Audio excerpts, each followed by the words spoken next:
Ako ay magpupuri sa inyo, aking Diyos at Hari. Pupurihin ko kayo magpakailanman. Pupurihin ko kayo araw-araw, at ito ay gagawin ko magpakailanman. Panginoon, kayo ay makapangyarihan at karapat-dapat na purihin. Ang inyong kadakilaan ay hindi kayang unawain.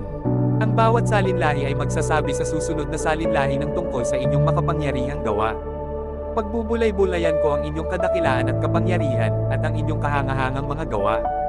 Ipamamalitin ng mga tao ang inyong kapangyarihan at kahangahangang mga gawa, at ipamamalitin ko rin ang inyong kadakilaan. Ipamamalitin nila ang katanyagan ng inyong kabutihan, at aawit sila ng may kagalakan tungkol sa inyong katwiran.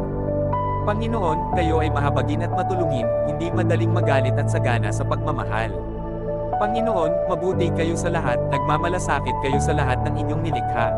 Pasasalamatan kayo, Panginoon, ng lahat ng inyong nilikha, pupurihin kayo ng inyong mga tapat na mamamayan. Ipamamalitin nila ang inyong kapangyarihan at ang kadakilaan ng inyong paghahari, upang malaman ng lahat ang inyong dakilang mga gawa at ang kadakilaan ng inyong paghahari. Ang inyong paghahari ay magpakailanman. Panginoon, tapat kayo sa inyong mga pangako, at mapagmahal kayo sa lahat ng inyong nilikha. Tinutulungan niyo ang mga dumaranas ng kahirapan, at pinalalakas ang mga nanghihina. Ang lahat ng nilalang na may buhay ay umaasa sa inyo, at binibigyan niyo sila ng pagkain sa panahong kailangan nila. Sapat ang inyong ibinibigay at sila ay lubos na nasisiyahan.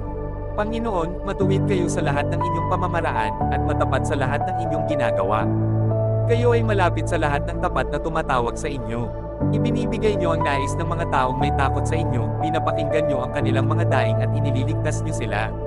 Binabantayan niyo ang mga umiibig sa inyo, ngunit ang masasama ay lilipulin ninyo. Pupurihin ko kayo, Panginoon. Ang lahat ng nilikha ay magpupuri sa inyo magpakailanman. Salmo 145, 1-21